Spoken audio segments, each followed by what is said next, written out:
Good morning, everyone. Did everyone already grab their breakfast or at least take a sip of coffee?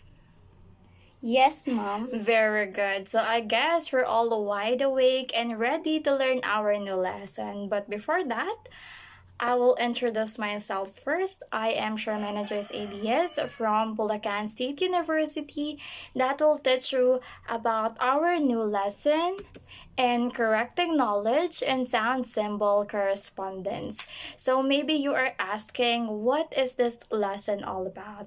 So this lesson is about identifying the sounds in a word and how to represent those sounds with letters so that they can read the word. And maybe you're also asking, why is it important? Like, why is this lessons really important, not just in academic as well as in real life? And regarding that question, don't worry, that's a great question that I will answer, because if you notice, there were multiple of words that are sound alike, and in written form it is somewhat easy to know the difference, while in listening or in speaking it causes us some glitch or misunderstanding. Like for example, for these words, beach versus bitch, or sheet versus shit. So, you have to make sure to know the difference between these two pronunciation, because it will cause you trouble. Therefore, our lesson about correcting knowledge and sound symbol correspondence focuses on vowel rules or principles and accent generalizations. So it will help us to enhance our speaking, listening vocabulary, as well as our literacy skills, because it will help us to convey the right message in communicating, as well as in reading a word. And I know that it sounds basic, right? Yet it's a very complex. Orgo, let's start. Rule number one is about in words containing a single vowel letter at the end of the word. The vowel letter usually has a long vowel sound, and take note that these rules refers to words and not just syllable. Like for example, be, she, and then the last one is me. Again, be, she, me. Can anyone repeat the example that I provided? Oh, yes, she. Be, she, me. Awesome, you got it correct. So let's now move forward on our second rule, which is about a syllable containing a single vowel letter at the end of the syllable. The vowel letter may have either a long or short vowel sound. Like for example, bake, life, bite. Again, bake, life, bite. That's right. So, on our next rule, our third rule, it is about a single vowel in a syllable usually has the short vowel sound if it is not the last letter or it is not followed by R, W, and L. Again, it is not followed by R, W, and L. So, for example, we have here nag,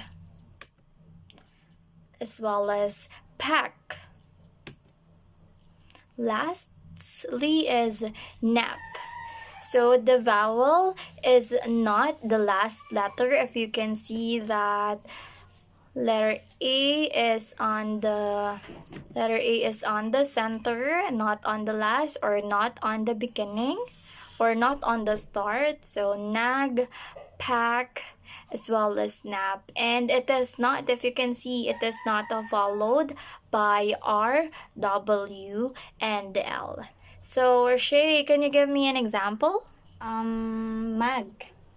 Very good, thank you. That's great. U is not the last letter, so mug can be under this third rule. So let's now move forward on our fourth rule.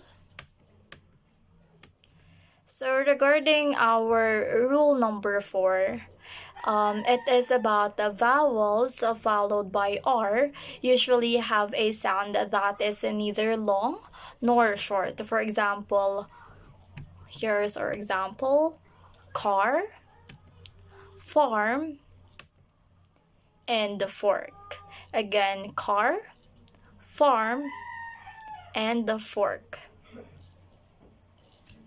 Then the next rule would be the rule number 5.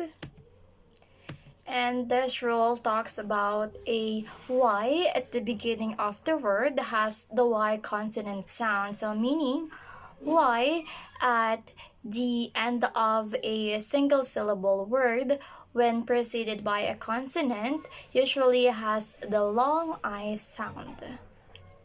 So for example, cry, fly. The last one is try. So again, cry, fly, try. Then the other one is Y is at the end of the multisyllable word when preceded by a consonant usually has a long E sound. For example, money, honey, funny. Again, money, honey. And the last one is funny. So, Shay, can you give an example for the first and the second one? By. And then for the other one is many. That's great. By your example, I can see that you learned the difference between the two. So, let's move forward to our next rule. So in our rule number 6, in words ending with the vowel consonant silent E, and E is silent and the first vowel may be either long or short. For example, place, cake, mice. Again, place, cake, mice. So if you notice, the E is silent. And for example, other example that we have is vote. E is silent. And then the word mute. The last letter there, which is E, is definitely silent. So understand? Perfect. Further, the rule number 7 or the rule number 7 is all about when AJ, AY, EA, EE, and OA are found together. The first vowel is usually long, and then the second one is usually silent. For example, the word goat, as well as the word road, and lastly, the word plane. Again, goat, road, and plane. So what have you noticed with the given example?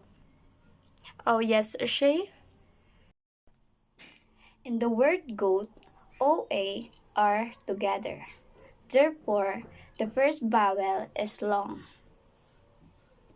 Nice observation. You are very correct. So now, let's proceed with our next rule. Rule number 8. It is about the vowel pair O may have either the sound heard in cow or the sound heard in crow. And for a further example, we have here borrow, row, and throw. Again, borrow, row, throw. And then our next rule, rule number 9. Rule number 9 is when a U, a W, OU, OI, and OY are found together. They usually blend to form a diphthong, just like in our example. Author, oyster, cloud. Again, author, oyster, and cloud. Through the combination of two vowels, it created a diphthong. So, and after our rule number 9, it will followed by our rule number 10. It is about the oo sound is either long or short. Like for example, cute, flute. The last one is perfume. Again, cute, flute, perfume. That's right. So lastly, for our rules, we have our rule number 11. It is about if A is the only vowel in a syllable and is followed by L or W, then the A is usually neither long nor short. For example, for us to further understand it, we have a call. The next one is fall. And the last one is jaw. Again, call, fall, jaw. So Shay, can you repeat the given example, please? Call, fall, jaw. Very good. So, our class will end here. So, don't forget to review the vowel rules as well as the importance of vowel rules, not just for academic purposes, but in real life as well. Hope you learned new again. Bye, class, and see you on our next meeting.